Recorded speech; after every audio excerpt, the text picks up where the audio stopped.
Hello everyone, स्वागत है आप सभी का परमार एसएससी पर। काफ़ी समय के बाद आप सभी से मुलाकात हो रही है। पीसी बैच जब हम लोगों ने लॉन्च किया था लास्ट ईयर, ठीक है ना, तो उसमें आप सब वही लोगों के साथ रूबरू हुए थे और उससे पढ़ के काफ़ी सारे स्टूडेंट्स ने बहुत अच्छा स्कोर किया, है ना। तो उसी सिलसिले में एक जो अगला सेगमेंट है हमारा, that one is PC batch, that one is 2.0, जो आने वाले सीजीएल और सीएचएसएल एग्जाम के लिए आपके लिए बहुत ही इंपॉर्टेंट साबित होगा, है ना। कुछ चीज़ें अपडेटेड के साथ, यानी कि पैटर्न बदला है एडिक्विटी के द्वारा, तो उसको भी इंक्लूड करते करते इसमें चलेंगे। तो पहले तो सर्वप्रथम सभी को बहुत बहुत थैंक यू, उन सारे एस्पायरेंट्स को जिन्होंने इस पीसी बैच से पढ़ा और कहीं ना कहीं आज किसी न किसी जॉब में है ना, या अगर नहीं भी हुए किसी कारणवश, अगर उन्होंने कंप्यूटर में फिर भी बहुत अच्छा स्कोर करा था, ठीक है। तो उन सभी को बहुत बहुत थैंक यू। और कुछ ग्लिम्पसेस हैं उन्हीं की तरफ से, जैसे देखिए लिखा है कि I got only 7 marks last time in computer but in CGL mains 2024 I got 40 marks, ठीक है। तो 40 मार्क्स तक इन्होंने स्कोर किया है। अभी मैं आगे बताऊंगा आपको किस तरीके से कैसे चीज़ें करनी है। तो ये देखिए यहाँ पे इन्होंने 34 मार्क्स गेन करे हैं। देखो 53 मार्क्स तक कुछ बच्चों ने स्कोर किए हैं आउट ऑफ 60, है ना। तो तमाम सारे जो आपके द्वारा कमेंट किए गए, तो वो कहीं ना कहीं हमें मोटिवेट करते हैं और कहीं ना कहीं वो आपको भी मोटिवेट करेंगे, है ना, कि किस तरीके से चीज़ें जो हैं वो चलती हैं। देखिए यहाँ पर 57 मार्क्स भी गेन किए गए हैं, ठीक है ना। तो वही है, 20 नंबर का आना है और उसी 20 नंबर से आपको किस तरीके से चीज़ों को टैकल करते हुए चलना है, सारी चीज़ें हम इसमें सीखेंगे। अगर हम बात करें बीसी बैच 2.0 में जो इनरोल्ड हैं, है ना, लाइव क्लास, रिकॉर्डेड क्लासेस या इनरोल्ड होने की इच्छा रखेंगे, तो उनको भी थोड़ा आइडिया लग जाएगा। लाइव के साथ साथ रिकॉर्डेड क्लासेस भी आपको मिलेंगे, डिजिटल नोट्स मिल जाएंगे, क्विज़ेस भी आपको लेक्चर के साथ अटैच मिलेगी, साथ ही साथ पीवाईक्यूज भी आपको कराए जाएंगे।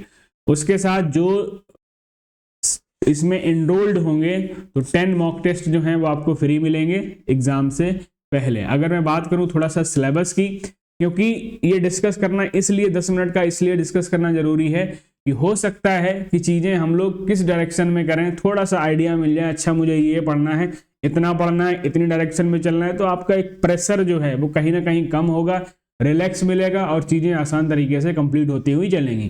कंप्यूटर बेसिक्स है, सॉफ्टवेयर 4 यूनिट्स में इन्होंने डिवाइड किया है, तो इसी सिलेबस को हम जो है अपने इस पूरे सेगमेंट में कंप्लीट करेंगे, है ना। अगर मैं बात करूं एग्जाम पैटर्न की, इसको सीजीएल कर रहे हैं ना, ठीक है। एग्जाम पैटर्न की अगर मैं बात करूं सीजीएल सीएट टियर 2 की, थोड़ी सी चीजें आपको जाननी चाहिए। क्यों? क्योंकि जो आपका सेक्शन 3 होगा 15 मिनट का होगा और आपके 20 क्वेश्चन पूछे जाएंगे, हर एक क्वेश्चन 3 नंबर का होगा और ये 60 नंबर का टोटल होने वाला है, यानी कि 1 मार्क नेगेटिव मार्किंग भी होने वाली है, ये चीज ध्यान रखिएगा। क्लियर हुई बात? 20 क्वेश्चन आएंगे, 3 नंबर का होगा एक क्वेश्चन, 60 क्वेश्चन 60 मार्क्स का होगा टोटल। मोड ऑफ सिलेक्शन की अगर मैं बात करूं, ये जो आपका कंप्यूटर सेक्शन है कैसा है, क्वालिफाइंग इन नेचर है, इसके मार्क्स नहीं ऐड होते हैं, ठीक है। ये मैं पहले बता दूं, ये क्वालिफाइंग इन नेचर है, इसके मार्क्स ऐड नहीं होंगे। अब क्वालिफाई होने के लिए क्या कैटेगरिया होने चाहिए? यूआर कैटेगरी की अगर मैं बात करूं तो आपका 30%, यानी कि 60 का 30%, यानी कि 18 मार्क्स जो हैं वो आपको स्कोर करने हैं। 18 मार्क्स की अगर मैं बात करूं तो टोटल 6 क्वेश्चन ही आपको सही करने हैं। क्या 20 में 6 क्वेश्चन आपसे सही नहीं होंगे?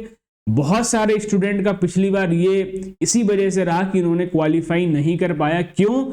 ज्यादा स्कोर करने के चक्कर में, नेगेटिव मार्किंग में जो सही स्कोर हो रहा था वो भी नहीं हो पाया।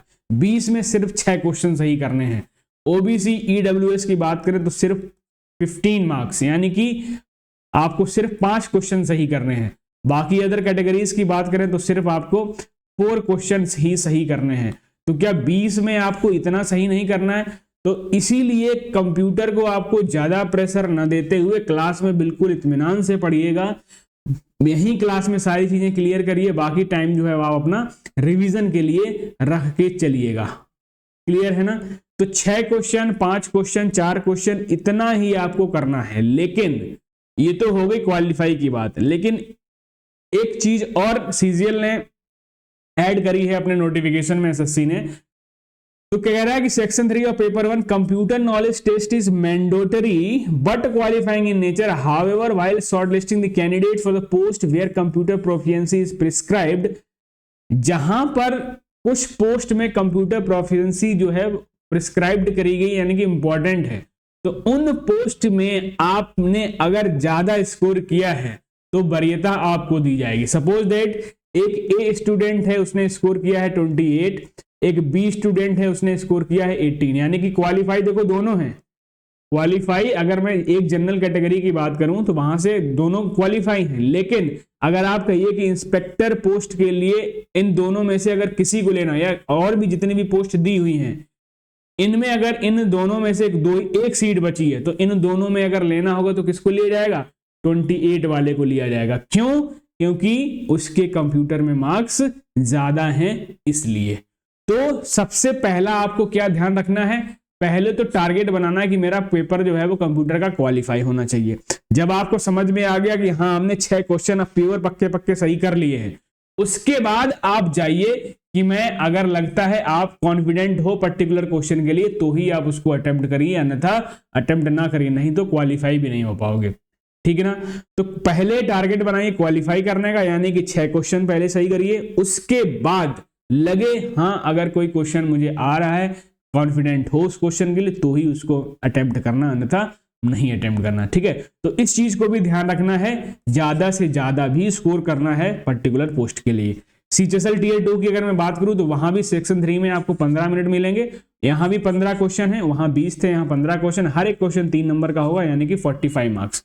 एक क्वेश्चन 1 मार्क की नेगेटिव मार्किंग यहां भी रहेगी। वहीं अगर मैं बात करूं मोड ऑफ सिलेक्शन की, ये भी क्वालिफाइंग इन नेचर है, इसके मार्क्स नहीं ऐड होंगे। यूआर की अगर मैं बात करूं तो 30% ऑफ मैक्सिमम मार्क्स, यानी कि 13.5 मार्क्स आपको लेके आने हैं। ओबीसी की बात करूं तो 11.25, ऑल कैटेगरी की अगर मैं बात करूं तो यहां पे 9 नंबर, यानी कि इतना ही आपको बस स्कोर करना है क्वालिफाई होने के लिए। ज्यादा से ज्यादा स्कोर कर सकते हैं मच बेटर, लेकिन पहला टारगेट सिर्फ क्वालिफाई होना। सिलेबस को कैसे कवर कंप्लीट करने वाले हैं, जैसा कि मैंने कुछ चैप्टर्स को डिवाइड किया है पर्टिकुलर क्लासेस में, कितनी कितनी क्लास में हम लोग कवर करेंगे, थोड़ा सा ऑन एंड एवरेज पार्ट है। ठीक है? तो ये सारे चैप्टर्स हैं, वर्किंग विद इंटरनेट हो गया, ईमेल एंड एप्लीकेशंस हो गए, तो सारे चैप्टर्स को हम बारी बारी से कंप्लीट करते हुए चलेंगे। ठीक है? मिसलेनियस में भी 1-2 चैप्टर आ जाएंगे, जैसे जो आपका अभी स्टार्ट हुआ है ट्रेंड बाइनरी से डेसिमल में, ये जो कन्वर्जन है नंबर सिस्टम का, तो वो भी कंप्लीट कर लेंगे। और दूसरा जो लॉजिकल ऑपरेटर्स होते हैं एंड और गेट टाइप से, तो उनको भी हम लोग इस मिसलेनियस चैप्टर में कवर अप करेंगे। ठीक है? तो जो भी एड ऑन चीजें हुई हैं नए बदलते पैटर्न के अनुसार, तो वो भी इंक्लूड करते हुए चलेंगे। तो इतनी तो चीजें आपको समझ में आ गई, बात आ रही समझ में? अच्छा, अब आप लोगों के कई सारे डाउट्स हो सकते हैं, उन डाउट्स को मैं पहले क्लियर कर दूं, उसके बाद मैं क्लास को करता हूं स्टार्ट। पहला डाउट ये होगा कि ये जो बैच था वो सिर्फ और सिर्फ एप्लीकेशन में चलाने के लिए था, लेकिन जैसा कि सर ने प्रॉमिस किया था कि जो सीजीएल मेंस वाले बच्चे हैं उनको ये फ्री दिया जाएगा, तो इसी वजह से इन क्लासेस को यूट्यूब पर लाइव किया जा रहा है। लाइव के बाद ये क्लासेस जो है वो प्राइवेट होके एप्लीकेशन में चली जाएंगी। ठीक है? तो जो भी 3.0 में इनरोल्ड हैं, मैं उनकी बात कर रहा हूं, तो जाकि बात में आपके लिए कंफ्यूजन है, जो भी 3.0 में इनरोल्ड हैं तो उनको पहले से जो पहला पीसी बैच था वो आपको बैच में फ्री ऑफ कॉस्ट मिला हुआ है ना? तो इस पीसी बैच में आपको इनरोल्ड होने की जरूरत नहीं है और ना ही आपको इनरोल कराया जाएगा। दूसरी बात, आपको अगर क्लासेस देखनी है तो आप लाइव क्लास देख सकते हैं, इसीलिए इस पहली क्लास जो थी इसकी एप्लीकेशन में हो चुकी है, लेकिन फिर सर से डिस्कस हुआ तो सर ने कहा नहीं मैंने बोल दिया है, तो बच्चों को लाइव क्लासेस भी आपको देना है, तो यूट्यूब पे क्लासेस को लाइव किया है। तो अब 3.0 वाला ये कोई नहीं कहेगा कि पहले कहा था कि फिर नहीं, तो आपकी बात को माना गया है। 3.0 वालों को भी क्लास यूट्यूब पर लाइव प्रोवाइड करा दी गई है। ठीक है? बाकी पढ़ने के लिए पीसी बैच आपको मिला हुआ, बहुत ऐसा चेंजेस नहीं होने वाले हैं, आप अपना बैच वहां से कंप्लीट कर सकते हैं। अगर लगता है कोई टॉपिक गड़बड़ है तो यहाँ पे आके यहाँ पे इसको as a revision as a discuss कर सकते हो। ठीक है? अच्छा, ये तो हो गया ये बात। जो पहली क्लास हो चुकी है उस क्लास को भी मैं रिकॉर्डेड फॉर्म में आपको पहली और दूसरी क्लास दोनों एज अ डेमो वीडियोस जो आपको यूट्यूब पर फ्री मिल जाएंगे। तीसरी क्लास जो होगी वहां से प्राइवेट होना स्टार्ट हो जाएगी, ये बात आप समझ लीजिए। ठीक है? उसके बाद अगर मैं बात करूं टाइम टेबल की, तो संडे और सैटरडे को हमारी क्लास होगी, संडे और सैटरडे को 8 PM पे, है ना, 8 PM पे क्लास होगी। और वीक में किसी एक भी दिन मैं इवेंट क्रिएट करवा दूंगा, आपको पहले से पता चल जाएगा कि क्लास कब होने वाली है। तो ये तो हो गई टाइम टेबल की बात। बाकी किसको करना है, कैसे करना है, वो सारी चीजें मैंने बता दी हैं आपको, किसी प्रकार का कोई कंफ्यूजन नहीं होना चाहिए, है ना। तो अब चलते हैं हम लोग सीधा अपने लेक्चर की ओर। लेक्चर हमारा क्या था? लेक्चर था हमारा ऑर्गेनाइजेशन ऑफ कंप्यूटर, यानी कि पार्ट 1। इससे पहले जो पहली क्लास थी वो थी इंट्रोडक्शन और हिस्ट्री ऑफ कंप्यूटर से रिलेटेड, जहां से कुछ क्वेश्चन बनते, तो वो क्लास हमने कर ली, वो आपको अवेलेबल करा दी जाएगी, ठीक है। तो इसलिए कोई परेशान नहीं होगा। बात करेंगे ऑर्गेनाइजेशन ऑफ कंप्यूटर की। ये कंप्यूटर ऑर्गेनाइजेशन है क्या? देखिए, जितनी भी कंप्यूटर में जो यूनिट्स होती हैं, किसी भी इंफॉर्मेशन को, किसी भी डेटा को ऑपरेट करने के लिए आपस में, वो सारी यूनिट्स जो हैं, वो सारी यूनिट्स आपस में एक दूसरे के साथ इंटरकनेक्ट करती हैं। सपोज दैट जो भी आप इनपुट देते हो कंप्यूटर को, फिर वो दिया हुआ आपके द्वारा इनपुट प्रोसेस होता है, यानी कि कंट्रोल यूनिट के द्वारा, और फिर आउटपुट मिलता है आपको आउटपुट यूनिट के द्वारा। तो जब ये तीनों चीजें आपस में इंटरकनेक्ट होकर एक स्ट्रक्चर तैयार करती हैं किसी भी टास्क को परफॉर्म करने के लिए, वही है आपका कंप्यूटर ऑर्गेनाइजेशन, ठीक है ना।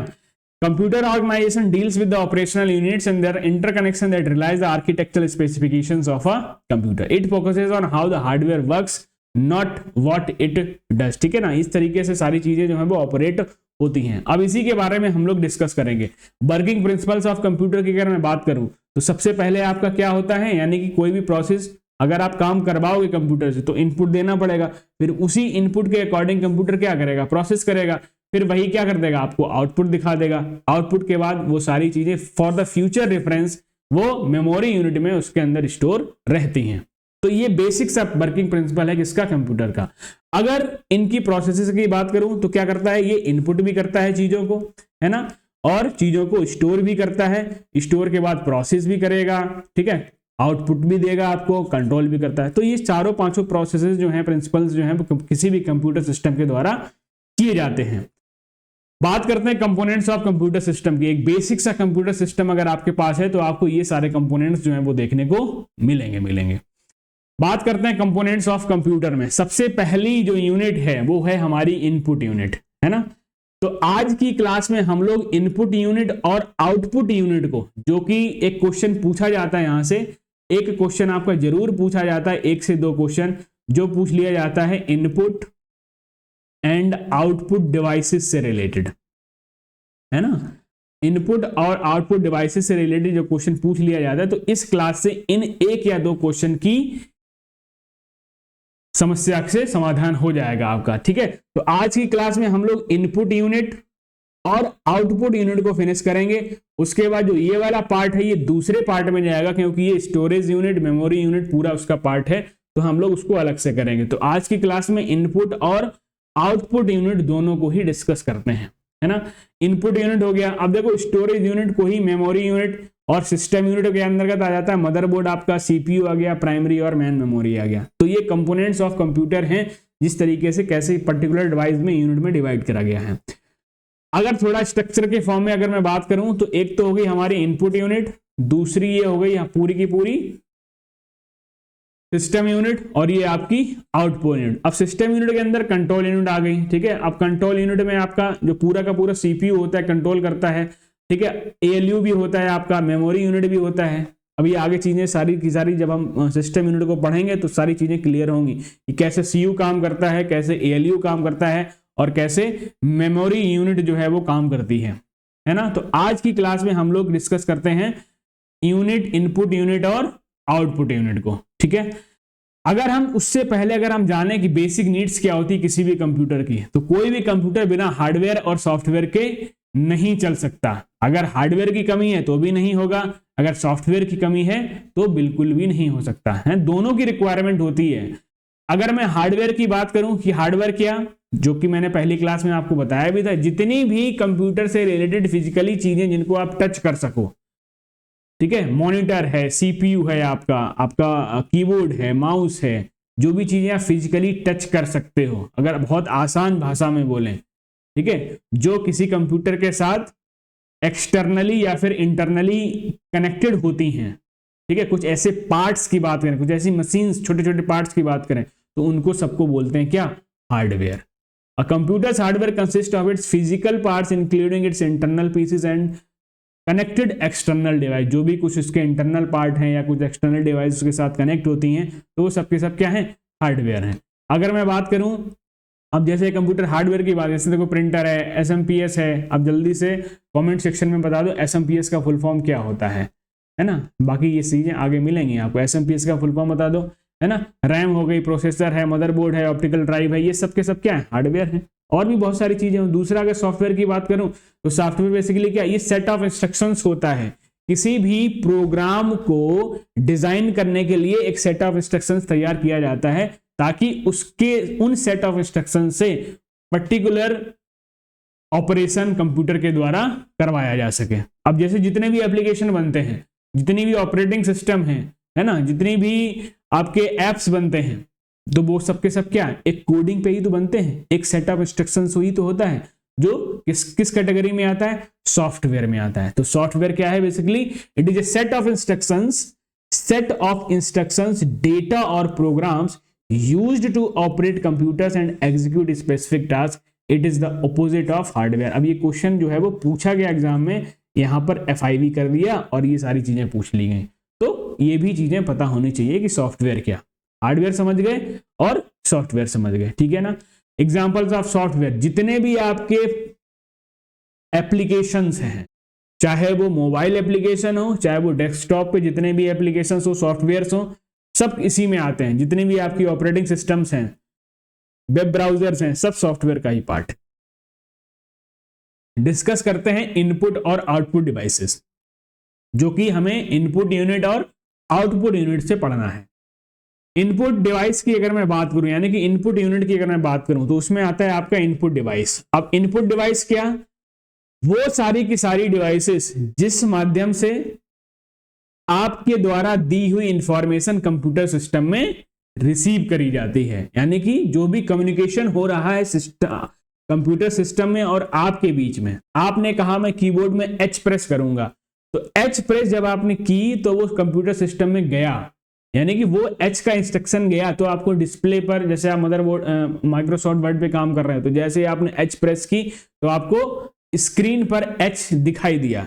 तो H आपने इंस्ट्रक्शन दिया कीबोर्ड से, तो कीबोर्ड हो गई इनपुट डिवाइस, सिस्टम में गया, उसने प्रोसेस किया, प्रोसेस करने के बाद उसने मॉनिटर स्क्रीन पर या लैपटॉप की स्क्रीन पर उसने H लेटर को आउटपुट की तरह शो कर दिया। तो जो लैपटॉप की स्क्रीन है, मॉनिटर है, तो वो आपकी आउटपुट डिवाइस हो गई, यानी कि आपके द्वारा दिया हुआ इंस्ट्रक्शन उसने आपको दिखा दिया। तो इनपुट डिवाइस क्या, it is a piece of hardware that allow a user to communicate with a computer other digital system by translating user actions into electronic signals. बात समझ गए, यानी कि इलेक्ट्रॉनिक सिग्नल। अब ऐसा तो है नहीं कि आप कंप्यूटर के कान में बोलते हो या उसके किसी पार्ट में बोलते हो, अच्छा ये काम कर दो, ऐसा तो नहीं होता है। जो भी आप इंस्ट्रक्शन दोगे वो किसी ना किसी इलेक्ट्रॉनिक सिग्नल्स के फॉर्म में, ठीक है ना, बाइनरी डिजिट्स के फॉर्म में वो प्रोसेस होकर अंदर उसकी इनपुट यूनिट के थ्रू कंट्रोल यूनिट में जाता है, वो प्रोसेस करता है, फिर वो आउटपुट होकर दिखा देता है। तो उम्मीद करते हैं इनपुट डिवाइस जो है वो आप समझ गए होंगे। क्वेश्चन बनता है यहां से कि इनपुट डिवाइसेस कौन कौन सी होती हैं, है ना, उससे रिलेटेड कुछ क्वेश्चन पूछ लिए जाते हैं। इनपुट डिवाइस की बात करें तो आपका देखो माउस हो गया, कीबोर्ड हो गया, माइक्रोफोन है, स्कैनर है, CD ड्राइव है, जॉयस्टिक है, ठीक है, जो गेमिंग में यूज करी जाती है, बारकोड रीडर्स होते हैं। जब आप मॉल वगैरह में जाते हो तो बिलिंग सेंटर्स पे देखते हो बारकोड रीडर, जो भी प्रोडक्ट होता है वो बारकोड को तुरंत स्कैन करता है, तो वो उसकी इनपुट डिवाइस की तरह काम कर रहा है, ठीक है। रील कैमरा होगा, OCR यानी कि optical character recognition, optical character recognition, ठीक है, OCR हो गया। OMR हो गया, ऑप्टिकल मार्क रिकॉग्निशन। जो भी आपके पहले जो ऑफलाइन एग्जाम्स होते थे, जो आप ओमार भर के आते थे, ठीक है, जो गोला करके आते, तो उन्हीं उस मार्क को जो ओमार है वो क्या करता था, स्कैन करता था। इसी से पता चला था कि पहले क्वेश्चन का आंसर ये, दूसरे का ये, तीसरे का ये, तो वो ऑप्टिकल मार्क रिकॉग्निशन होता है, यानी कि इसका फुल फॉर्म याद रखिएगा, है ना। और बात करें, वेबकैम हो गया आपका, ट्रैक बॉल हो गया, लाइट पेन हो गया, ग्राफिक टेबलेट है, MICR है, ये बैंक्स में चेक्स में यूज होता है। मैग्नेटिक इंक कैरेक्टर रिकॉग्निशन होता है, मैग्नेटिक इंक कैरेक्टर रिकॉग्निशन, ठीक है ना। टच स्क्रीन हो गई, और वॉइस रिकॉग्निशन डिवाइसेस होती हैं। आप बोलते हो हाय सीरी, ठीक है, तो आपने अपनी आवाज को उसके अंदर पहुंचाया तो इनपुट डिवाइस हो गई, है ना। टच स्क्रीन की बात करें, अभी थोड़ा इसका जो इंपॉर्टेंट पार्ट बनता है टच स्क्रीन से रिलेटेड वो भी मैं आपको, फिलहाल टच स्क्रीन जानिए आप क्या है, इनपुट डिवाइस है, ठीक है। अच्छा, माउस की अगर मैं बात करूं तो आपसे क्वेश्चन पूछ लिएगा, माउस क्या है? Mouse is a pointing device. Mouse को हम पॉइंटिंग डिवाइस के नाम से भी जानते हैं, यानी कि ये क्या करता है, which is held in one hand moved across at a fleet surface. मतलब किसी ना किसी चीज को, जैसे ये देख रहे हो माउस है, अब ये क्या है, ये पॉइंट कर रहा है किसी ना किसी चीज को, यानी कि that is a pointing device. अब देखो माउस कई तरीके से आते हैं, जैसे ये देखो वायरलेस माउस है, ये ऑप्टिकल माउस है, ठीक है, यानी कि ऑप्टिकल सेंसर्स की मदद से ये सेंस करता है अपने कर्सर को, जैसे ये आप सेंस करते हो जिसमें लाइट वगैरह जलती है। ये ट्रैक बॉल होता है ना, ये भी पॉइंटिंग डिवाइस है। जी स्टिक हो गया, कुछ पहले इस तरीके से भी माउस आते थे जिसके नीचे ही पॉइंट लगा रहता था सेंसर, इसी की मदद से ये उसका कर्सर जो है मूव होता था। तो ये हो गया माउस का। अब दूसरी हमारी हो गई कीबोर्ड। दूसरा हमारा पार्ट क्या है, कीबोर्ड। अब यहां से देखो कुछ क्वेश्चन पूछे जाते हैं। कीबोर्ड की अगर मैं बात करूं तो देखो ये यहां से F1 से लेकर F12 तक जो देख रहे हो, इनको बोलते हैं हम फंक्शनल कीज। इनको क्या बोलते हैं, इनको बोलते हैं हम फंक्शनल कीज, ठीक है। तो अगर आपसे पूछ लिया जाए कि कीबोर्ड में कितनी कीज होती हैं, तो F1 से लेके F12 तक, यानी कि टोटल 12 फंक्शनल कीज होती हैं, ठीक है ना। उसके बाद ये जो आपका न्यूमेरिक कीपैड होता है ना, ये जो है आपका वो, ये न्यूमेरिक कीपैड अलग से होता है ना। और ये देखो आप देख पा रहे हो, जैसे आपकी शिफ्ट बटन हो गई, है ना, मैं सर्कल कर रहा हूं एक कलर से, शिफ्ट हो गया, कैप्स लॉक हो गया, है ना, शिफ्ट हो गई, सॉरी कैप्स लॉक नहीं, एक ही पार्ट की डिस्कस करते हैं, एक ही तरह की जो कीज, इनको क्या बोलते हैं। जैसे आपका कैप्स लॉक हो गया, है ना, आपका नम लॉक हो गया, है ना, आपका स्क्रॉल लॉक हो गया। तो ये कैप्स लॉक हुआ, स्क्रॉल लॉक हुआ, नम लॉक हुआ, इनको बोलते हैं हम लोग टॉगल कीज। क्या बोलते हैं, इसको दूसरे कलर से रिप्रेजेंट करते हैं तो थोड़ा सा आपको आइडिया रहेगा, नहीं तो कंफ्यूजन हो जाए, क्योंकि एक बटन यहाँ पे एक यहाँ पे है, इसलिए देखो जरा, आपका कैप्स लॉक हो गया, आपका नम लॉक हो गया, और आपका स्क्रॉल लॉक हो गया, ठीक है ना। इस कलर की जो कीज को बोला जाता है, इसको बोलते हैं हम लोग क्या, टॉगल कीज, ठीक है ना, क्या बोलते हैं, टॉगल कीज। अब टॉगल से मतलब क्या होता है, टॉगल का मतलब होता है स्विच। टॉगल का मतलब क्या होता है, स्विच। अब स्विच करेगा या तो ऑन में या ऑफ में, ठीक है ना। अब जैसे कैप्स लॉक है, कैप्स लॉक का काम क्या होता है, जैसे ही आपने कैप्स लॉक को ऑन किया, तो जब आप MS ऑफिस में, MS वर्ड पे जब आप काम कर रहे होते हो, तो कैप्स लॉक जब आपने प्रेस कर दी, तो जितने भी अल्फाबेट्स हैं आपके, बाय डिफॉल्ट वो है वो अपर केस में बनना स्टार्ट हो जाएंगे। तो कैप्स लॉक जब आपने ऑन करी तो सारे लेटर्स कैपिटल लेटर्स में बन रहे हैं। कैप्स लॉक अगर आपने ऑफ कर दी तो सारे लेटर्स लोअर केस में बन रहे हैं, यानी कि स्मॉल लेटर्स में बन रहे हैं। क्लियर रहेगा। तो कैप्स लॉक कैसे काम कर रहा है, ऑन ऑफ में ही तो काम कर रहा है, स्विच में ही तो काम कर रहा है। नम लॉक भी इसी तरीके से है, अगर आप नम लॉक ऑन करते हो तो ही ये न्यूमेरिक कीज काम करेंगी, अन्यथा अगर नम लॉक को ऑफ कर दोगे तो ये न्यूमेरिक कीज आप प्रेस करोगे तो कोई भी लेटर प्रेस नहीं होगा। इसी तरीके से स्क्रॉल लॉक का मतलब क्या, जब आप स्क्रॉलिंग पेजेस में करते हो, अगर आपने स्क्रॉल लॉक कर दिया तो स्क्रॉल नहीं होगा, है ना, ऑफ कर दिया, अगर स्क्रॉल लॉक ऑन किया है तो वो उस तरीके से काम करें, यानी कि जो पेजेस के बीच में जो स्क्रॉलिंग्स करते हो उसके लिए होता है। तो ये तीनों की तीनों कीज कैसी होती हैं, टॉगल कीज होती हैं। अच्छा, उसके बाद जो अगली की जो होती है, अगली की को रिप्रेजेंट करते हैं पर्पल से, है ना। अगली की है आपके पास जैसे शिफ्ट, ये दिखाई भी नहीं पड़ेगा, तो इसको करते हैं ग्रीन से, है ना। शिफ्ट देखो, शिफ्ट हो गई आपकी, ठीक है। शिफ्ट के बाद कंट्रोल हो गई आपकी, कंट्रोल के बाद ऑल्ट हो गया, ऑल्ट के बाद विंडो की हो गई, ठीक है ना।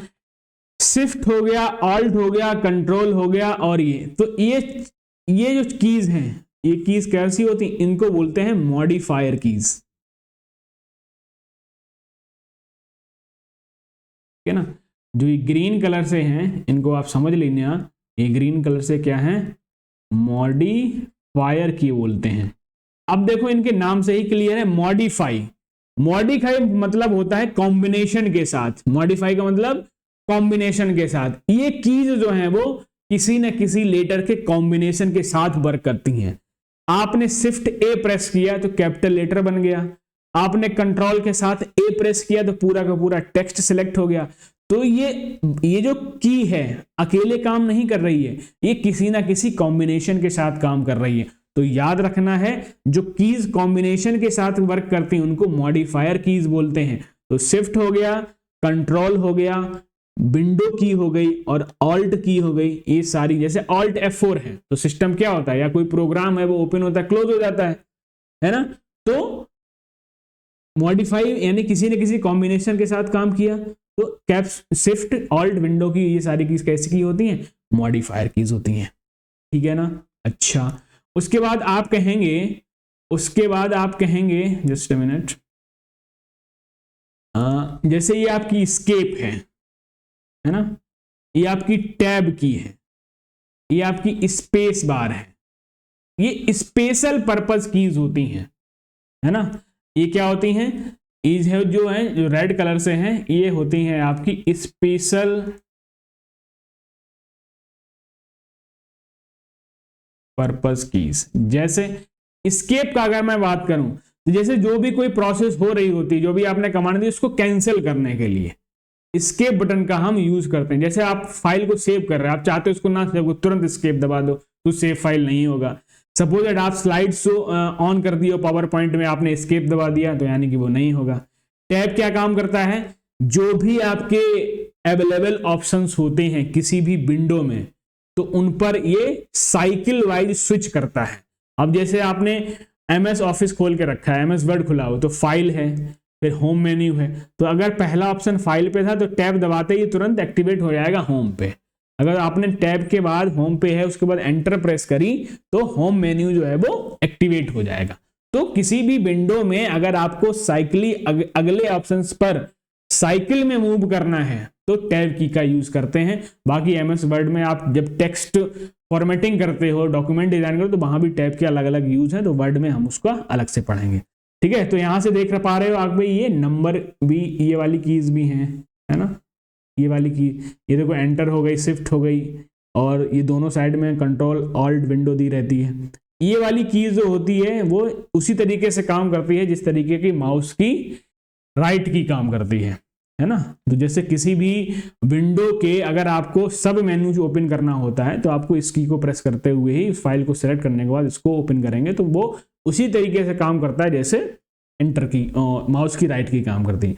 जो एंटर की है आपकी, तो इसको आप बोलते हो, इसको आप रिटर्न की भी बोलते हो, ये भी याद रखिएगा, इसको आप रिटर्न की के नाम से भी जानते हो। अब यहाँ पे देखो, एक ये भी होता है, एक यहाँ पे इंसर्ट होता है, एक डिलीट की है, एक होम है, एक एंड है, एक पेज अप है, पेज डाउन है। सारी चीजें क्लियर कर लेना। इनके बहुत सारे शॉर्टकट्स जो हैं MS वर्ड में यूज होते हैं, विंडोज एक्सप्लोरर के शॉर्टकट में भी ये यूज होता है ना। ये देखो, एक पॉज ब्रेक बटन है, एक प्रिंट स्क्रीन बटन है। तो इन सभी के यूजेस जो है वो विंडोज एक्सप्लोरर के जब हम शॉर्टकट्स पढ़ेंगे वहां पर हम इसकी चर्चा जरूर करेंगे।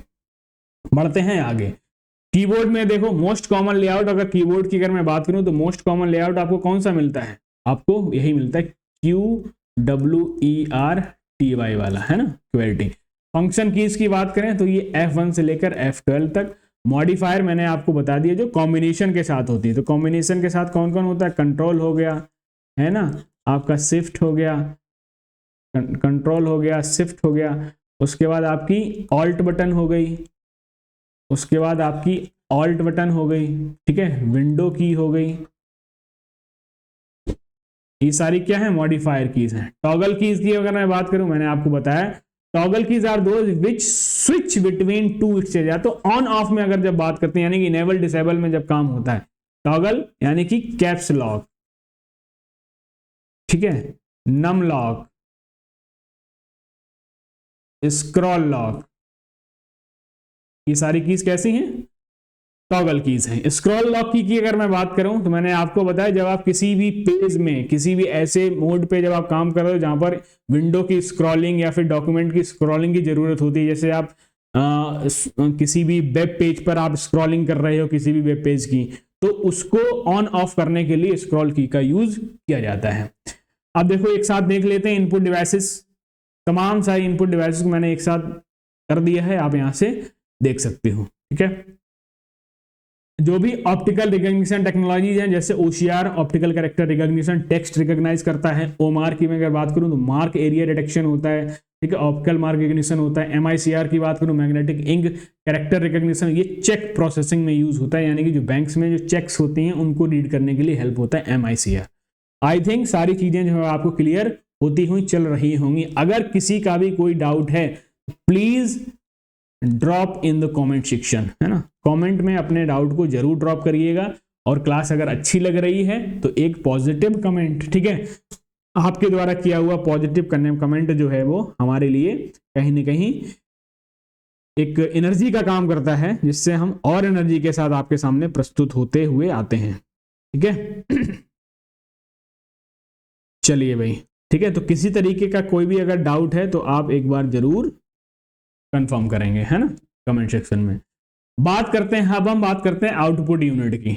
इनपुट डिवाइसेस की मैंने बात कर ली, वहां से जो क्वेश्चन पूछे जाने थे तो वो क्वेश्चन बनते थे वो आपसे डिस्कस कर लिया हम लोगों ने। आउटपुट यूनिट का जस्ट उल्टा, यानी कि जो भी आपने प्रोसेस कराने के लिए डेटा इनपुट करवाया था कंप्यूटर को, अब वो प्रोसेस होने के बाद कैसे दिखाएगा, जिस माध्यम में भी सुनाए, चाहे वो टेक्स्ट के फॉर्म में हो, चाहे वो प्रिंट के फॉर्म में हो, चाहे वो ऑडियो के फॉर्म में हो, किसी भी तरीके से वो डेटा आउटपुट डिवाइस के अंतर्गत ही आएगा डिवाइस। तो an output device is any piece of computer hardware that converts information और data into a human perceptible form, यानी कि जो वो सारी की सारी डिवाइसेस जो डेटा प्रोसेस होने के बाद कंप्यूटर ह्यूमन तक अपनी बात, अपने आउटपुट को पहुंचाए किसी भी फॉर्म में।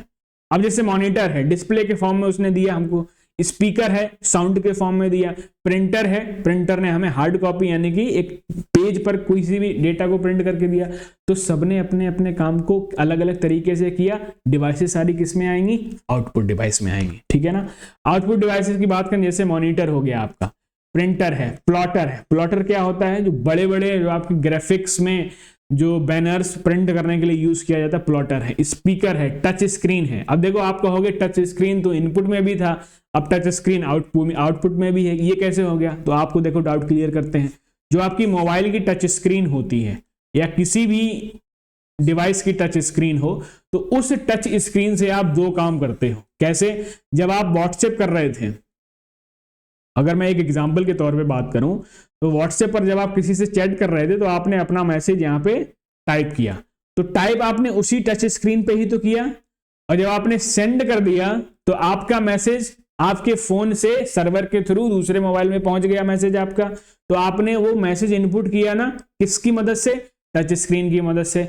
उसके बाद जब आपके उनका रिप्लाई आया, है ना, जब आपने मैसेज कर दिया तो जब आपके उनका रिप्लाई आया तो आपने रिप्लाई उसको कहां देखा, हवा में देख लिया क्या, नहीं ना, आपने कहां देखा, आपने अपनी स्क्रीन पर ही देखा। उनके द्वारा किया हुआ रिप्लाई आपने कहां देखा, स्क्रीन पे ही देखा। तो मोबाइल की स्क्रीन दोनों की तरह काम कर रही है, इनपुट भी और आउटपुट भी। ऐसी और सारी डिवाइसेस हैं, कमेंट में बताना जरा, जो इनपुट और आउटपुट दोनों की तरह काम करती हैं। एक मैंने आपको बता दी टच स्क्रीन, अगली आप बताओगे। तो आई होप टच स्क्रीन समझ गए होगे कैसे इनपुट है और कैसे आउटपुट भी है। प्रोजेक्टर की बात करें या स्पीच सिंथेसाइजर की बात करें, सारी की सारी कैसी हैं, आउटपुट डिवाइसेस हैं। अब एक एक को डिस्कस कर लेते हैं। यहां से क्वेश्चन बने हैं, ये जो दूसरी लाइन देख रहे हो ना, यहां से क्वेश्चन पूछा गया है सीजीएल मेंस में। ठीक है, तो किसी भी लाइन को हल्के में लेने की कोशिश तो करना नहीं, सारी ही चीजों को आपको बड़े ही ध्यान से पढ़ना हुआ चलना है। मॉनिटर की अगर मैं बात करूं तो मॉनिटर क्या है आपका, एक आउटपुट डिवाइस है। क्या है, आउटपुट डिवाइस हो गई।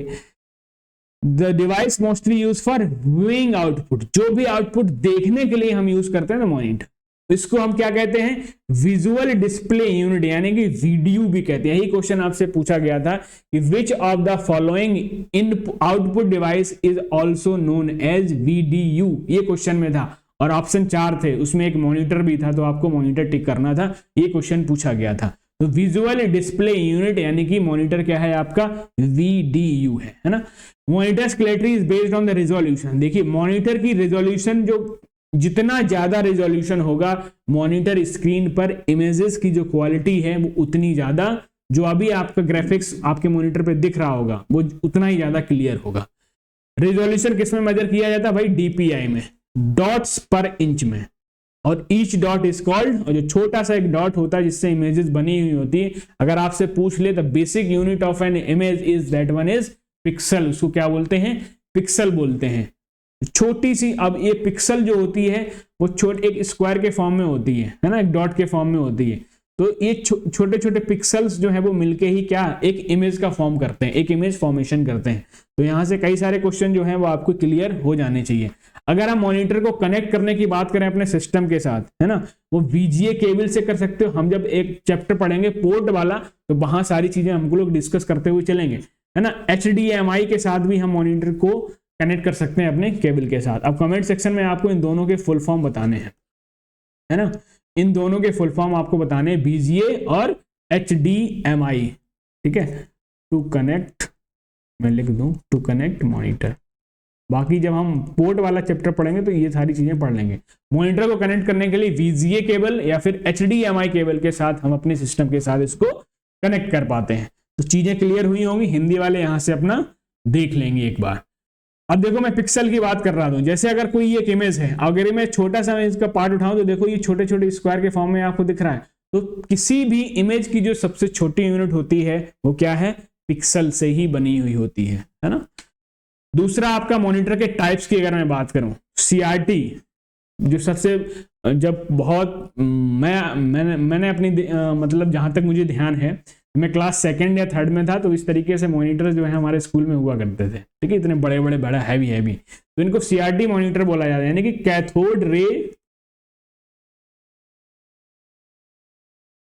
Cathode ray tube, CRT monitors इनको बोलते थे, ठीक है। फिर और थोड़ा अपग्रेडेशन हुआ, LCD वाले मॉनिटर, लिक्विड क्रिस्टल डिस्प्ले, है ना, इनके फुल फॉर्म पूछ लिए जाते हैं, लिक्विड क्रिस्टल डिस्प्ले इसका फुल फॉर्म होता है ना।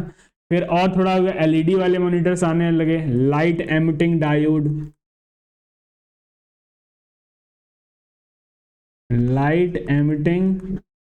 है ना। उसके बाद मॉनिटर TFT भी आने लगा, जैसे कि थिन फिल्म ट्रांजिस्टर इसको बोलते हैं, thin film transistor,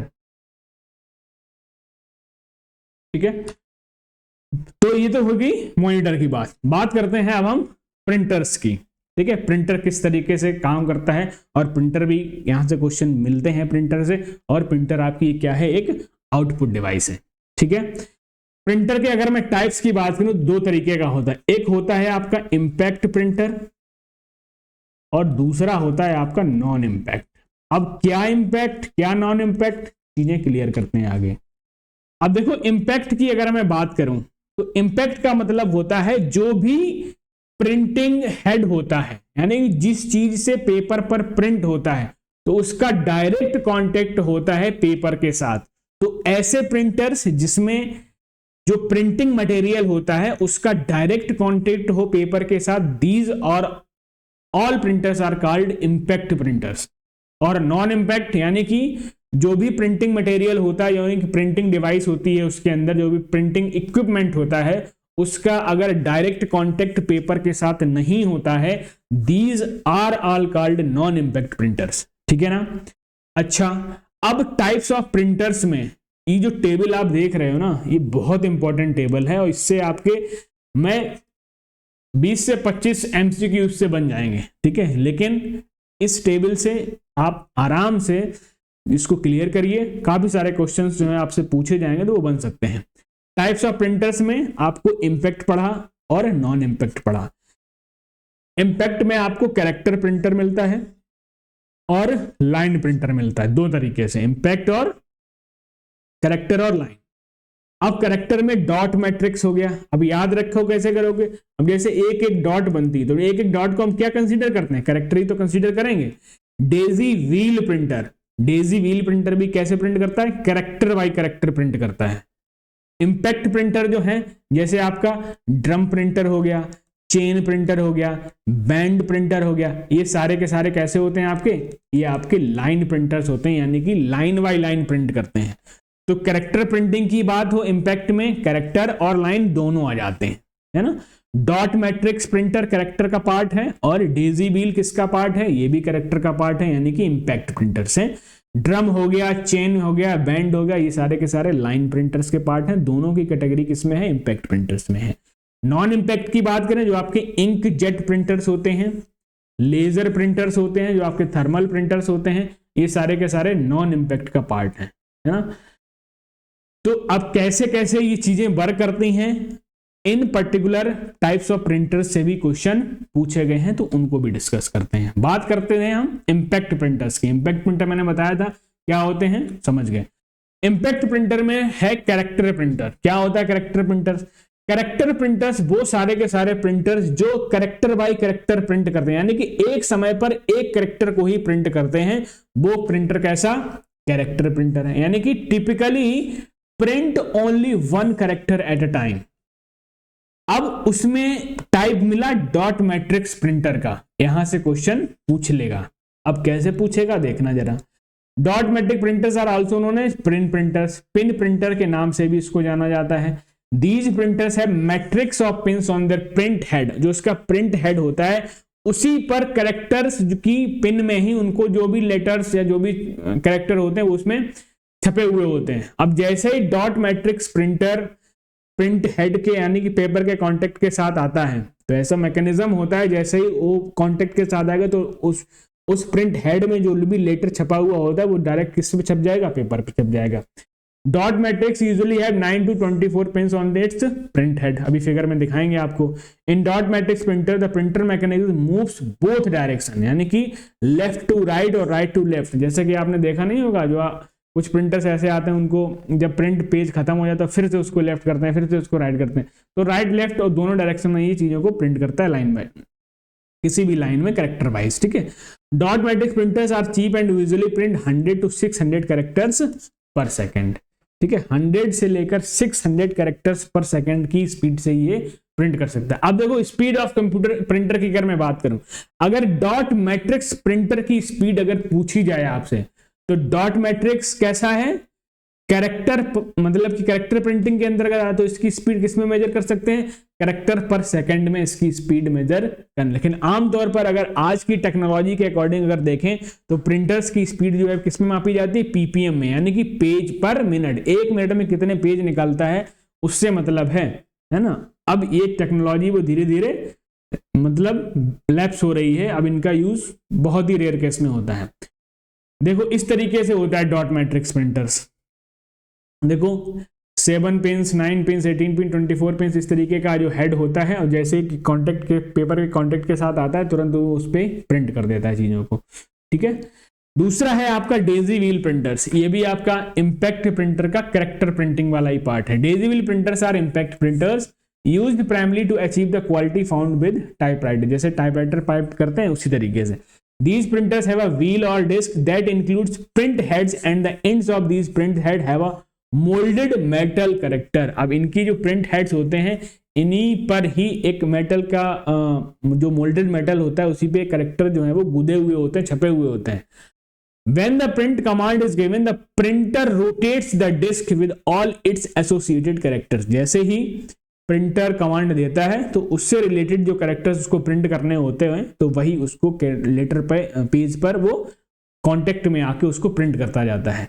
As soon as the desired character arrives at the correct pin location, print location, the hammer hits the disk and corresponding character hits the ink ribbon to produce a character on a paper। जैसे ही उसको command मिलती है जिस location पे वो set है particular letter, ठीक है, तो उस हैमर क्या करता है, उस डिस्क को हिट करता है। अब जैसे ही उस डिस्क पे जो लेटर मोल्डेड कैरेक्टर में छपा हुआ था, अलग अलग लेटर, तो फिर वो इंक के साथ कांटेक्ट में आता है, वो इंक उस पर मेटल पे लगती है, वो मेटल डायरेक्ट पेपर के कांटेक्ट में आता है और लेटर या कैरेक्टर छप जाता है। These printers typically have a speed of 25 to 55 characters per second. तो ये डेजी व्हील प्रिंटर हो गया आपका, कुछ इस तरीके से होता है जैसे आप देख पा रहे होगे। देखो ये आपकी क्या है, ये आपकी डिस्क है ना, और ये जो क्या है, ये हैमर है, और ये क्या है, ये जो आपका ये वाला पार्ट है, ये आपकी क्या है, मेटल मोल्डेड है, यानी कि यही पूरा का पूरा हैमर है। इसके जस्ट पीछे जो लेटर गुदा हुआ होगा, जैसे उसको जो भी कमांड मिलती है, मुझे ये वाला पिक करना है तो इस पे हिट कर देगा, इसकी कमांड मिली तो इसको हिट कर देगा, इसकी कमांड मिली तो इसको हिट कर देगा इंक के साथ में, ठीक है। तो ये क्या करेगा, उन सारी चीजों को धीरे धीरे प्रिंट करता जाएगा। टोटल 96 कैरेक्टर्स जो हैं वो इस पे छपे हुए होते हैं। लाइन प्रिंटर्स की बात करें तो इसको बार प्रिंटर भी बोला जाता है ना। Are defined as impact printers, usually entire print at a line, पूरी की पूरी लाइन को एक ही बार में प्रिंट करने का काम करते हैं, तो इनको लाइन प्रिंटर बोला गया है, ठीक है। अब this means that these printers are use multiple strokes of a hammer with different prints heads at once. It can print up to 6000 lines per minute. तो अगर आपसे पूछ लिया जाए स्पीड किसमें नाप सकते हो, करेक्टर पर सेकंड में नाप सकते हो, लाइन पर मिनट में नाप सकते हो लाइन प्रिंटर्स के लिए, और जो पेज प्रिंट करते हैं तो उनके लिए पीपीएम यानी कि पेज पर मिनट में कर सकते हो। जो आजकल जो ट्रेंड चल रहा है वो किसका है, पीपीएम का है, पेजेस पर मिनट का है। लाइन प्रिंटर्स में आपका पहला प्रिंटर आता है ड्रम प्रिंटर, ठीक है। लाइन प्रिंटर में आपका पहला प्रिंटर आता है ड्रम। अब देखो जरा, The drum printer consists of rotating cylindrical drum with a circular band of characters on its surface। अब जो भी ड्रम प्रिंटर होता है तो उसकी जो रोटेटिंग सिलिंड्रिकल ड्रम होता है तो उस पर बैंड लगी हुई थी सर्कुलर, उसी पर उसके कैरेक्टर्स होते हैं उसकी सरफेस पे। When the print command is given, जैसे ही प्रिंट कमांड दी जाती है ड्रम क्या करता है, रोटेट करता है, और जैसे ही वो अपने डिजायर्ड कैरेक्टर पे पहुंचता है तो हैमर तुरंत उसको स्ट्राइक करता है इंक के साथ उसको पूरा।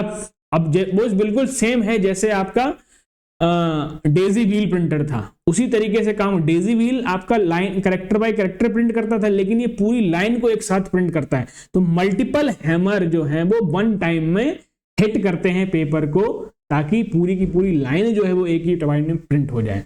तो printing speed is quite fast, 300 to 2000 lines per minute करता है। They make a lot of noise. समझ गए, कुछ ड्रम प्रिंटर जो है वो इस तरीके से होता है। क्लियर। चेन प्रिंटर की अगर मैं बात करूं तो chain printer consist of revolving chain with character set on its surface. Typically 48, 64 या 96 कैरेक्टर हो सकते हैं इसकी चेन पे। The chain is connected using gears in such a way that it can rotate horizontally, remove करती है। और chain printers are non compatible with printing graphics, जो आपके ग्राफिक्स प्रिंट होते हैं तो उसमें ये कंपेटेबल नहीं होता है।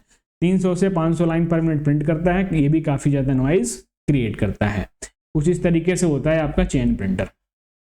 समझ गए। आगे आता है बैंड प्रिंटर्स, इसको बेल्ट प्रिंटर्स के नाम से भी जाना जाता है, ठीक है। But instead of using a chain, band printers use a steel band with relatively small numbers of hammers. Fonts such as characters and time marks are etched on the surface of steel band। तो band printer भी इसी तरीके से print करता है, जैसे देखो band के फॉर्म में चीजें उसकी छपी हुई होती हैं और पेपर पे कांटेक्ट करते हुए ये प्रिंट करता हुआ चला जाता है। बात ही आती है नॉन इम्पैक्ट प्रिंटर्स की। अब नॉन इम्पैक्ट प्रिंटर्स क्या होते हैं, मैंने आपको बताया था कि printers have no hammer to hit the print heads, यानी कि वो डायरेक्ट कांटेक्ट में नहीं है, उनके पास ना तो कोई हैमर या कोई प्रिंट हेड जैसी कोई चीज नहीं होती है, ठीक है, इंक रिबन पर जिस तरीके से चीजें वो काम कर पाए। These types of printer do not even use ink ribbon to produce prints. Instead, non-impact printers use various technologies such as laser technology का यूज होता है, इलेक्ट्रोस्टैटिक चार्ज की तरह से प्रिंट करता है, ठीक है। ज़ेरोग्राफिक हो गया, केमिकल या फिर इंकजेट तरीके से चीजों को ये प्रिंट करता है, ठीक है। उसी तरीके से अब देखो, इनको पढ़ने से पहले आपको 3 टर्म समझने पड़ेंगे। पहला, कार्ट्रिज क्या होती है, टोनर क्या है और ड्रम क्या है ना। तो अब देखो कार्ट्रिज की जब हम बात करते हैं तो जो भी आपकी इंक होती है ना, तो इसका एक स्पेस होता है, एक मतलब बाउल टाइप का कह सकते हैं, या कुछ ऐसा स्पेस जिसमें वो इंक भरी हुई होती है।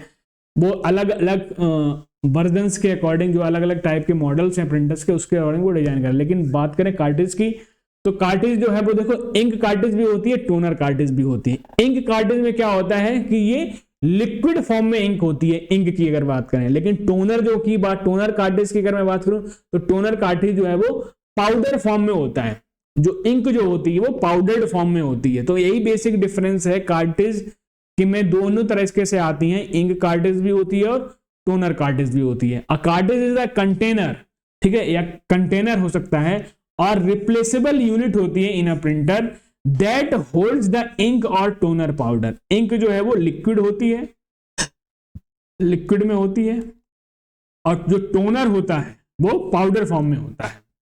यूज टू क्रिएट इमेजेस और टेक्स्ट ऑन पेपर। बात समझ गए? तो ये तो हो गया कार्ट्रिज। दूसरी अगर मैं टोनर की बात करूं, ये यूज होता है लेजर प्रिंटर्स में।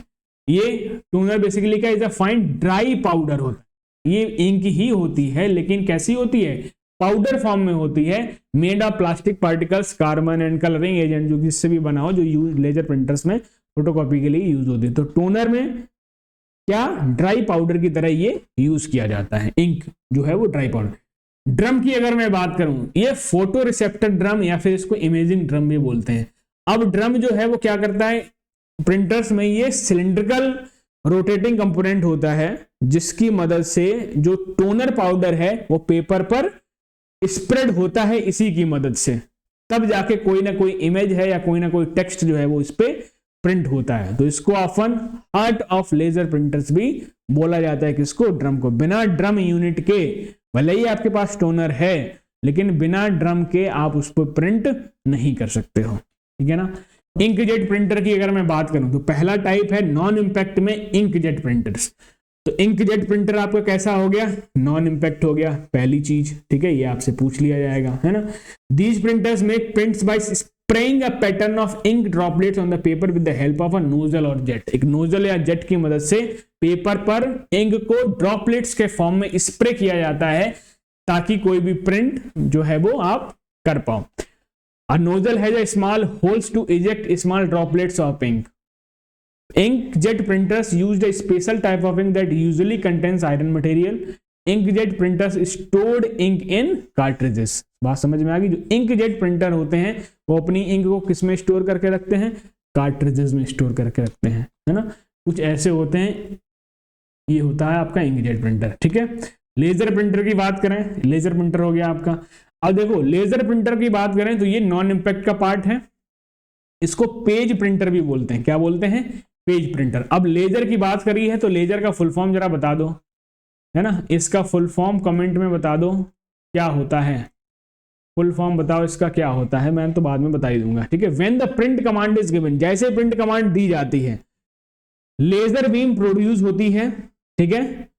A text or image structure or a selenium coated drum by controlling the electric charge, ठीक है। जो भी उसको प्रिंट करना होता है, उस लेजर बीम के माध्यम से जो टेक्स्ट है, जो इमेज है, उस ड्रम पर इलेक्ट्रिक चार्ज की मदद से वहां पर उस पर कंट्रोल होकर उस ड्रम पे आ जाती है। अब जैसे ही ड्रम टोनर से इंक के फॉर्म में जो पाउडर्ड इंक है उसके साथ टच करती है, देखो, once the drum is fully charge, जैसे ही ड्रम चार्ज हुआ, it is rolled into a toner, drying powder and charge the image particles pick up the toner। यानी कि जो ड्रम पर जो चार्ज इमेज पार्टिकल्स थे, तो उस डोनर के साथ क्या करते हैं, उसको पिक कर लेते हैं टोनर से, और जैसे ही टोनर पेज पे छपा, तो जो इमेज ड्रम पे आई थी स्कैन करते टाइम पे, जैसे आपने प्रिंटर्स को देखा वो लेजर प्रिंटर्स को जब प्रिंट करता है, तो प्रिंट करने के बाद जो पेज आप रखते हो, तो पहले वो ग्रीन लाइट या फिर व्हाइट लाइट उस पर पेज पर पड़ती हुई जाती है। तो इसका मतलब वो क्या कर रहा है, वो जो ड्रम जो इमेज स्कैन कर रहा है वो उसके ड्रम पर छप रही होती है, यानी कि वो स्कैन हो रही होती है उसकी ड्रम पे। और फिर जब उस ड्रम पर जो चार्ज पार्टिकल्स उसके ऊपर आए हुए हैं टोनर से, उसकी इंक जो पाउडर है, तो टोनर के साथ रोल्ड होता है ड्रम पे, और पेज भी साथ में निकलता है, तो उस पेज पर उसी तरीके की इमेज या टेक्स्ट जो भी होता है वो प्रिंट हो जाता है। After that the toner is printed on paper using the same heat and pressure. आप देखते हो जब कोई प्रिंट निकलता है तो कुछ गर्म होता है, हीट हुआ होता है। Once printed additional amount of toner are collected as well as electric charge are removed from the drum. ठीक है, एक बार ड्रम रिमूव हो गया तो जो उसने चार्ज को लाया था उस पे पेज के थ्रू, टोनर के थ्रू वो चार्ज कहां से समेट गया, पेपर में हो गया। Laser printers can produce extremely high resolution print के लिए इसको हम यूज करते हैं। लेजर के फुल फॉर्म की अगर मैं बात करूं तो लेजर का फुल फॉर्म क्या होता है, बताओ भाई जल्दी से, लेजर का फुल फॉर्म बताओ। लाइट एम्प्लीफिकेशन, मैं लिख देता हूं, light amplification by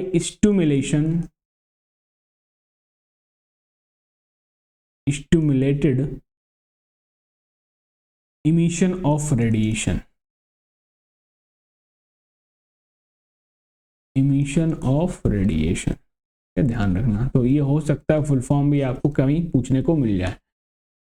thermal printers की बात करें तो आपने देखा होगा जो आपके, जब आप मॉल में जाते हो तो छुटका सा बिल दे देते हैं, जब आप कहीं शॉपिंग करने जाते हो, किसी दुकान पे कपड़े वपड़े खरीदने जाते हो तो आपको इस तरीके का बिल मिल जाता है। जब आप रेलवे में नहीं, आप उस पर रोडवेज में जब आप बस में सफ़र करते हो तो छुटकी सी टिकट वो देता है ना।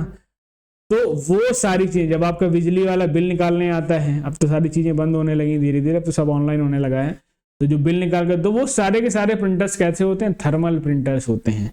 यानी कि थर्मल प्रिंटर की एक खास क्वालिटी है कि वो उसकी जो इंक है कुछ टाइम के बाद डिसअपियर होने लगती है। ठीक है, थर्मल प्रिंटर्स ये किसका पार्ट है, नॉन इम्पैक्ट का ही पार्ट है। Thermal printers use specific heat sensitive paper and they produce by pushing electrically heated pens onto the paper. The paper used in these prints has a specifically heat sensitive. अब paper जो होता है उस पर heat sensitive, अब आपने देखा होगा जो थर्मल प्रिंटर्स का जो पेपर होता है वो थोड़ा सा स्लिपरी टाइप का होता है, थोड़ा चिकना चिकना सा होता है। आपने अगर गौर किया हो, देखो नोटिस करिए, तो वो हीट सेंसिटिव पेपर इसीलिए होता है ताकि, क्योंकि थर्मल प्रिंटर जब प्रिंट करता है तो काफी मात्रा में हीट प्रोड्यूस होती है, तो इससे पेपर कहीं डिस्टर्ब ना हो। It start getting dark as it gets, जितना ज्यादा हॉट होगा तो उतना ज्यादा उस पर, जब देखो नया प्रिंट होता है तो बिल्कुल बढ़िया प्रिंट होता है। अब जैसे जैसे वो कुछ दिन, 2-4 दिन बीतते गए तो तुरंत उसकी जो इंक है वो डल पड़ने लगती है। Therefore, when the hot paint is pushed on the paper, the area concerned becomes darker. ठीक है, याद रखिए, ये चीज आपको याद रखनी है कि थर्मल प्रिंटर्स में जैसे जैसे टाइम होता जाता है तो उसकी इंक जो है वो डिसअपियर होने लगती है। ठीक है, चलो भाई आगे देखते हैं। प्रिंट क्वालिटी किस में मेजर करते हैं, प्रिंट क्वालिटी आप किस में मेजर करते हो, बताओ जल्दी से, ये आपके लिए क्वेश्चन है। प्रिंटिंग स्पीड किस में मेजर करते हो, जल्दी से बताओ। प्रिंटिंग स्पीड की बात हो और प्रिंट क्वालिटी की बात हो तो वो आप किस में मेजर करते हो, जल्दी से बताओ। देखो, प्रिंट क्वालिटी की बात करें तो वो आप मत करो, ये आपको ही बताना है। ठीक है, ये मैं आप पे ही छोड़ता हूं। ठीक है, चलो भाई अब देखो, methods to connect a printer. Printer को आप कैसे कनेक्ट कर सकते हो, देखो यूएसबी के माध्यम से भी आप कनेक्ट कर सकते हो। जो आजकल प्रिंटर्स आप बेसिकली जो हाउस होल्ड या ऑफिस पर्पस में यूज करते हो तो आप वो यूएसबी के थ्रू ही कनेक्ट होते हैं। ठीक है, अगर हैवी लोड नहीं है तो केबल के थ्रू आप कनेक्ट कर सकते हो। ठीक है, कंप्यूटर प्रिंटर की जरूरत 2 मीटर की रेंज होगी, पर्सनल यूज हो गया। वाईफाई के थ्रू भी आप कंप्यूटर को कनेक्ट कर सकते हो। ईथरनेट केबल या फिर लैन केबल से भी कंप्यूटर प्रिंटर को कनेक्ट किया जा सकता है आपके सिस्टम के साथ। ब्लूटूथ से भी कनेक्ट कर सकते हो, क्लाउड से भी, यानी कि क्लाउड इंटरनेट की माध्यम की उसकी जरूरत पड़ेगी तो क्लाउड कनेक्टिंग भी होती है प्रिंटर्स में, है ना। प्रिंटर्स में भी क्लाउड कनेक्टिंग होती है। तो ये सारा का सारा तरीका है जिसके माध्यम से आप किसी भी प्रिंटर को सिस्टम के साथ जोड़। अब देखो, पहले जब पुरानी टेक्नोलॉजी थी तो प्रिंटर को कनेक्ट करते थे हम पैरेलल पोर्ट के मदद से, है ना। पैरेलल पोर्ट की मदद से जब हम पोर्ट वाला चैप्टर पढ़ेंगे तो वहां पर सारी चीजों को डिस्कस करेंगे। पैरेलल पोर्ट यूज होता था प्रिंटर्स को कनेक्ट करने के लिए, लेकिन आजकल क्या यूज होने लगा है, आजकल यूज होता है यूएसबी केबल से ही आप प्रिंटर्स को कनेक्ट कर सकते हो बड़ा इजीली। ठीक है ना, तो कैसे, किन किन माध्यम से कनेक्ट कर सकते हो, यूएसबी से भी कनेक्ट कर सकते हो। अब यूएसबी का फुल फॉर्म बताओ जल्दी से। यूएसबी का फुल फॉर्म आपको ही बताना है। ठीक है, कुछ चीजें जो हैं वो आपके लिए भी हैं, नहीं तो सारा का सारा काम हम ही करेंगे क्या, क्यों भाई। कुछ चीजें जो हैं वो आपको भी जानने हुई चलना है।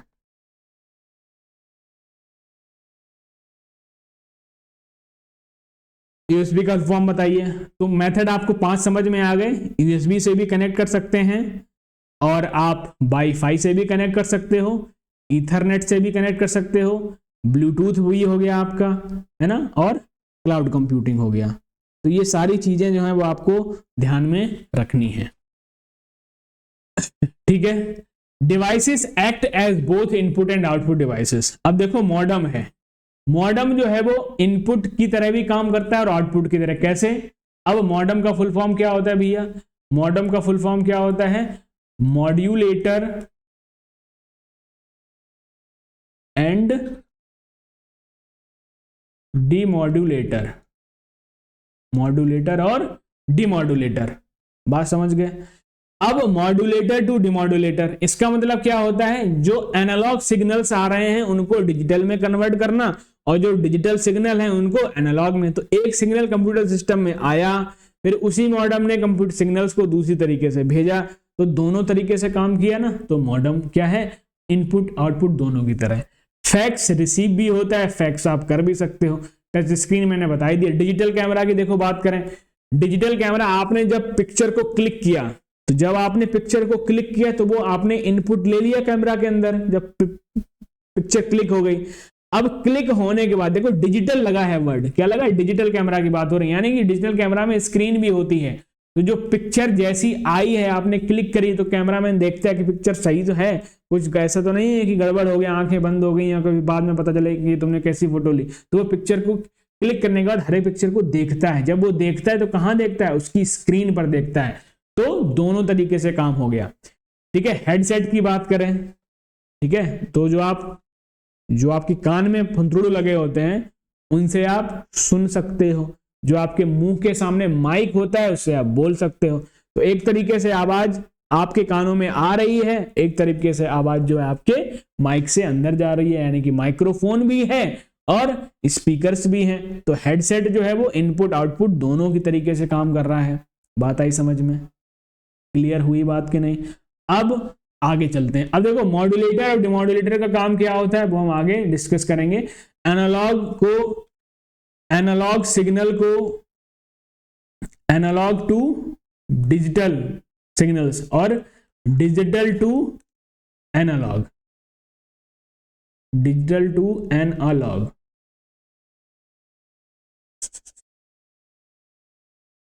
दो प्रोसेसेस इसमें यूज होती हैं, मॉड्यूलेशन और डिमॉड्यूलेशन।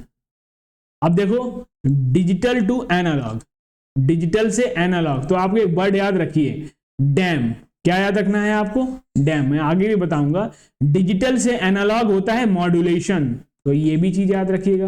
अब यहां पर जिक्र हुआ है तो मैंने बता दिया। तो ये अक्सर भूल जाते हो, डिजिटल टू एनालॉग कन्वर्जन को क्या बोलते हो? मॉड्यूलेशन बोलते हो। तो एक वर्ड याद रखना, क्या? डैम। तो क्या हो गया? मॉड्यूलेशन हो गया, है ना।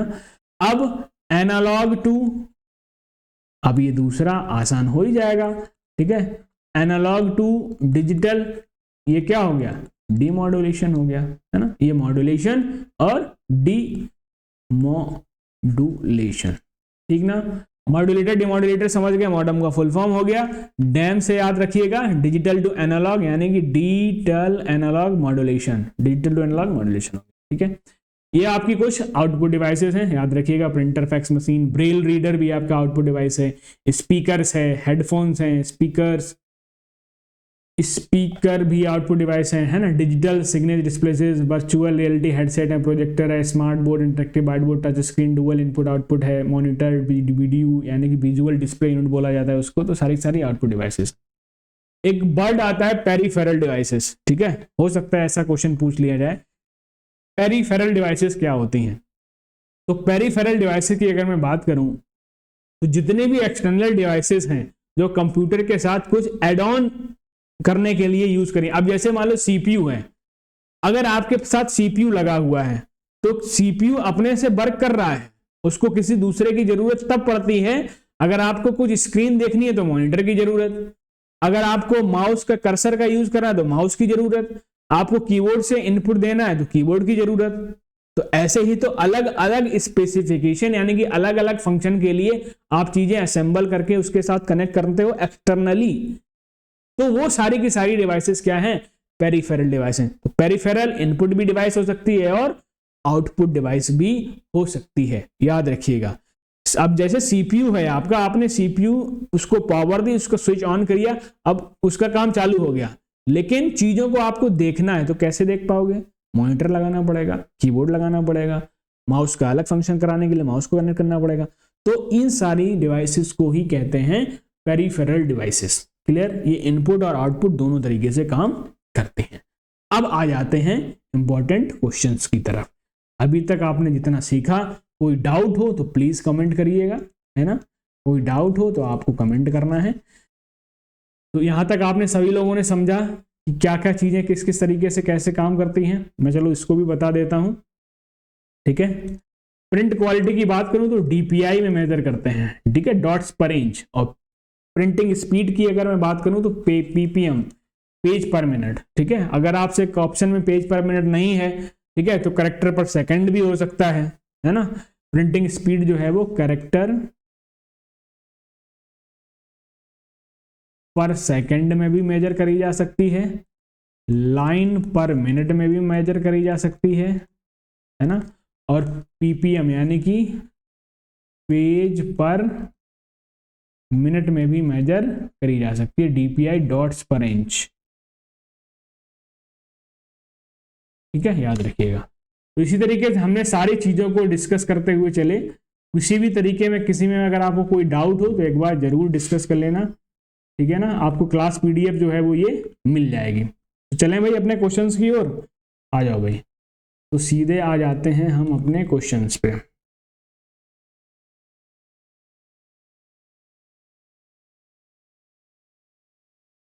ठीक है, आ जाओ भाई। पहला क्वेश्चन आपकी स्क्रीन पर है, जल्दी से बताएंगे। कह रहा आइडेंटिफाई द ट्रू और false from the following statement. True देखना है और फॉल्स देखना है। कह रहा inkjet printer, in this type of printer the spray ink falls directly on the paper like a jet. मैंने आपको बताया था एक नोजल एक जेट होती है जिसकी मदद से इंक जो है उसके ऊपर आती है, तो प्रिंटर उसके ऊपर प्रिंट करता है, सही है। लेजर प्रिंटर्स की बात करें, it processes and stores the entire page before printing, this type of printer is also called a page printer. अब देखो, it processes and stores the entire page before printing, मैंने बताया था ना, जब लेजर प्रिंटिंग जब आप प्रिंट करने जाते हो तो वो लेजर लाइट की मदद से पूरे पेज को क्या करता है, अपने ड्रम पर स्टोर करके रख लेता है, ठीक है। और इलेक्ट्रोस्टैटिक चार्ज की मदद से जब टोनर उस ड्रम के साथ चिपकते हैं तो वही इमेज किस पे छप जाती है, पेपर पे। तो लेजर प्रिंटर भी इसी की तरीके से काम करता है, जिसको पेज प्रिंटर भी बोलते हैं, सही बात है। Dot matrix printer, it can not print special character chart और ग्राफ, बिल्कुल गलत है। डॉट मैट्रिक्स जो है वो स्पेशल कैरेक्टर हो चार्ट ग्राफ प्रिंट कर सकता है। तो पहला दूसरा सही है, यानी कि ऑप्शन नंबर 1 जो है वो करेक्ट आंसर है। अगला बात करेंगे, which device is used as reading printed characters on a cheque in banks. Cheque की मैं बात करूं तो चेक को किसके लिए यूज करते हैं, MICR। इनके फुल फॉर्म्स को जल्दी से आप कमेंट सेक्शन में बता दो। MICR जो है आपका मैग्नेटिक इंक कैरेक्टर रेखा, मैं बार बार लिखूंगा नहीं पूरा। OMR optical mark recognition, OCR optical character recognition, ठीक है ना। BCR बारकोड रीडर आप कह सकते हो, MICR magnetic ink character recognition. Which among the following statement is incorrect about input devices? Input devices के लिए कौन सा स्टेटमेंट गलत है? ऐसे स्टेटमेंट जरा ध्यान से पढ़ा करो कि कौन इनकरेक्ट है, कौन सा करेक्ट की बात कर रहा है। अब इनकरेक्ट पूछ रहा है आपसे, पहला स्टेटमेंट पढ़िए, input devices are also called as peripheral devices. अब जो इनपुट डिवाइसेस हैं are also called as peripheral device, बिल्कुल सही है। मैंने आपको जब पेरिफेरल डिवाइस पढ़ाया तो पेरिफेरल डिवाइस आप इनपुट भी बोल सकते हो और आउटपुट भी बोल सकते हो। तो पहला स्टेटमेंट जो क्या है, सही है, ठीक है। Input devices accepts user data, ये भी सही है। इनपुट डिवाइसेस हेल्प्स कंप्यूटर इन रिसीविंग डेटा, यही स्टेटमेंट क्या है, गलत स्टेटमेंट है, ठीक है।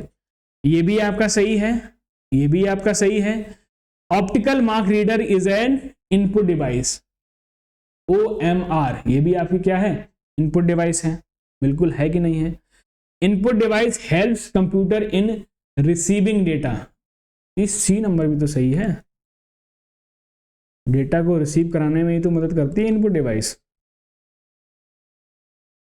तो गलत कौन सा है भाई, चारों सही है, बताओ भाई।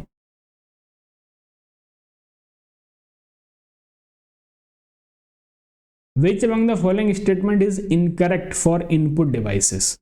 Input devices are also called as peripheral devices, ठीक है,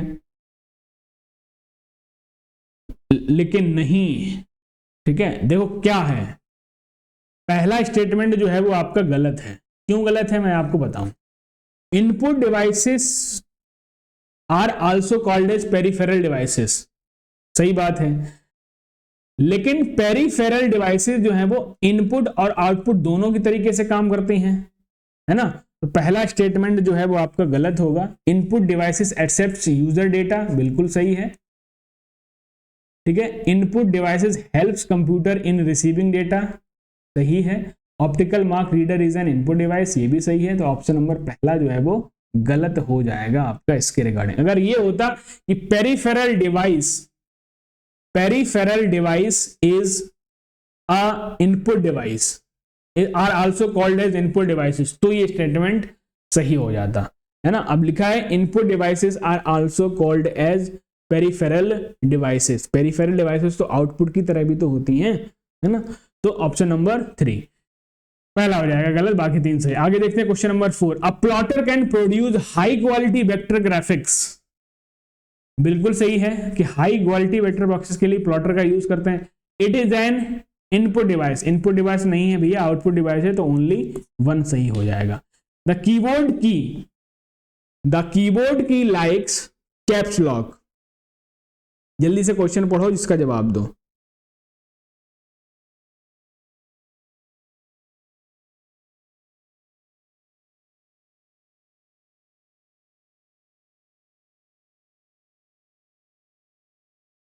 क्वेश्चन क्या है, द कीबोर्ड की like caps lock that turn on feature on और ऑफ कॉल्ड। अब जो कैप्स लॉक होती है, मैंने आपको क्या बताया, कैप्स लॉक को क्या बोलते हैं, टॉगल की। टॉगल की का मतलब यानी कि स्विच के रूप में वो काम करता है। Print quality of printer is given in DPI, जैसे कि मैंने बताया, and printing speed is given in PPM. DPI और पीपीएम कहां है, डीपीआई और पीपीएम, यानी कि ऑप्शन नंबर 3। ठीक है, आगे देखिए। A program that provide software interface to hardware devices called. अब देखो जरा, अब जितने भी प्रिंटर या फिर जितने भी एक्सटर्नल डिवाइसेस सिस्टम के साथ कनेक्ट होती हैं, तो उसको कनेक्ट करने के लिए, उसके सॉफ्टवेयर के साथ इंटरफेस करने के लिए किसकी जरूरत पड़ती है, डिवाइस, जो भी डिवाइस आप ऐड कर रहे हो उसके ड्राइवर की, है ना। ये सॉफ्टवेयर हम लोग पढ़ लेंगे, लेकिन यहाँ भी जरूरी था कि अगर आप प्रिंटर कनेक्ट किया आपने सिस्टम के साथ, अगर उस मॉडल का डिवाइस ड्राइवर आपने अगर सिस्टम इंस्टॉल नहीं किया तो प्रिंटर वर्क नहीं करेगा। तो किसकी जरूरत पड़ेगी, डिवाइस ड्राइवर्स की जरूरत पड़ेगी। The resolution of a computer monitor is measured by, जो रेजोल्यूशन है कंप्यूटर मॉनिटर का वो किस में मेजर किया जाता है भाई, बताओ, नंबर ऑफ पिक्सल्स में या number of dots per inch में। It's higher number of pixels में, option number 1। Which among the following is incorrect about laser printers? कह रहा है लेजर प्रिंटर के बारे में कौन इनकरेक्ट है। User uses laser lights bar producing dots to form a character on a page, सही है। Can print multiple copies at a time, एक टाइम पर एक ही पेज प्रिंट होगा, मल्टीपल कॉपीज प्रिंट नहीं होंगी, फास्ट स्पीड होती है। Support multiple font and sizes, ये भी ठीक है। तो ऑप्शन नंबर 2 जो है गलत है, इसलिए यही सही होगा। Which among the following devices is also known as visual display unit? Visual display unit जो है ये मेंस में पूछा गया क्वेश्चन है ना, ध्यान रखना। तो वीडियो किसको कहा गया, मॉनिटर को। Optical input devices allow computers to use light as a source of input. Which of the following is the examples of optical input devices? अब देखो ऑप्टिकल इनपुट डिवाइसेस की बात करें, स्कैनर है, ऑप्टिकल इनपुट डिवाइस की तरह काम करता है, यानी कि ऑप्टिकल डिवाइस है, MICR नहीं है, तो यानी कि option number 1। Which of the following will translate images of text, drawings and photos into digital form? अब ये काम कौन करता है, ये काम भली भांति स्कैनर करता है। जो भी आपका पेज होता है स्कैनर में रखिए, वो उसकी कॉपी को क्या, डिजिटल यानी कि सॉफ्ट कॉपी में कन्वर्ट कर देगा। What is required when more than one person uses a central computer at the same time? अब one person usage a central computer at the same time पे, उस डिवाइस को क्या कहा था, उसको बोलते हो आप टर्मिनल बोलते हो, ठीक है। जब one person usage a central computer, जो एक सेंट्रल कंप्यूटर होता है, कई सारे कनेक्टर कनेक्ट होते हैं उसके साथ यूज करता है, तो उसको टर्मिनल बोला जाता है ना। 13 याद रखिएगा। Is the reading device that reads printed text bye scanning it character bye character. अब देखो, इज अ रीडिंग डिवाइस, क्या है, रीडिंग डिवाइस है, reads printed text bye it character bye character. जब कैरेक्टर बाय कैरेक्टर तो OCR, optical character reader, यानी कि option number D. Which of the following is an example of the input device in a computer, इनमें से कौन सी एक input device है, touch screen, printer, monitor, speaker, बताओ भाई कौन है। प्रिंटर भी आउटपुट है, मॉनिटर भी आउटपुट, स्पीकर भी आउटपुट, टच स्क्रीन क्या हो गया। अब ये मत कहना टच स्क्रीन आउटपुट, ऑप्शन के अकॉर्डिंग काम करेंगे, टच स्क्रीन भी तो इनपुट है। What type of device converts digital signals into a form that is intelligible to the user? क्या होगा भाई, वो सारी की सारी क्या होती है, डिजिटल सिग्नल्स को ऐसे फॉर्म में कन्वर्ट करता है, एक ऐसी डिवाइस जो यूजर को उसको समझ पाए। तो यूजर किससे समझता है, आउटपुट डिवाइस है, option number 4। Daisy wheel printer is a type of bit printer. अब डेजी व्हील की बात करें तो इंपैक्ट है या नॉन इंपैक्ट है, तो डेजी व्हील कैसा है, इंपैक्ट प्रिंटर है, ऑप्शन नंबर दूसरा, ठीक है। Which of the following is a not valid pair of input devices, light pen, digital camera, scanner, microphone, track ball, joystick, plotter, mouse. अब देखो प्लॉटर क्या है, आउटपुट डिवाइस है, ये आपके इनपुट है, तो यही क्या होगा, ऑप्शन नंबर 4 से। ये बाकी सब क्या है, ट्रैक बॉल जॉयस्टिक इनपुट है, स्कैनर माइक्रोफोन इनपुट है, light pen digital camera input है। आगे बढ़ते हैं। Which of the following produce the best quality graphics reproduction. Best quality graphics के लिए हम क्या यूज करते हैं, प्लॉटर को यूज करते हैं। Once you load the suitable program and provide required data, computer does not need any human intervention. This feature is called accuracy, reliability, versatility या फिर ऑटोमेटिक। क्या हो जाएगा भाई, एक्यूरेसी ही तो है उसकी, जो भी आपने दिया उसको सही करके दिया। The higher the resolution of a monitor, जितना ज्यादा हाइयर रेजोल्यूशन है, closer together are the pixels, ठीक है, जितना हाई रेजोल्यूशन होगा उतना ही ज्यादा पिक्सेल्स क्या होंगे, पास होंगे। Which of the following statement are correct, इनमें से कौन सा करेक्ट है, करेक्ट बताना है आपको। Laser printers uses dry ink, laser printer भी कैसे यूज करते हैं, बिल्कुल ड्राई इंक ही यूज करते हैं। और ड्राई इंक को क्या यानी कि टोनर बोला जाता है, जो पाउडर के फॉर्म में होती है ना। Unlike dot matrix printers and inkjet printers, laser printers do not use ink when producing a document। भैया इंक तो यूज करते ही है, चाहे वो लिक्विड के फॉर्म में हो या पाउडर के फॉर्म में हो। तो ये बी नंबर क्या हो गया भैया, गलत हो गया। डू नॉट यूज करते हैं। Laser printer use the property of static electricity, बिल्कुल इलेक्ट्रोस्टैटिक चार्ज की मदद से ही वो उस ड्रम की मदद से प्रिंट होता है पेपर पर। Laser printers produce ozone gas and tiny toner particles in the air, ये भी सही बात है, ओजोन गैस बनाते हैं, प्रोड्यूस करते हैं। तो ये तीनों ही आपके सही हैं, ए, सी और डी, यानी कि ऑप्शन नंबर दूसरा जो है वो सही हो जाएगा। Which of the following mouse types has a light beam to detect movement. Light beam use होती है मूवमेंट को डिटेक्ट करने के लिए, उनको बोलते हैं ऑप्टिकल माउस। ट्रैक बॉल में मैंने आपको दिखाया था, माउस के ऊपर एक बड़ी सी बॉल सी रखी होती है, उसको ट्रैक बॉल बोलते हैं। Hardware devices that are not a part of the main computer but can be attached are called. Hardware devices that are not part of the main computer but can be attached are called.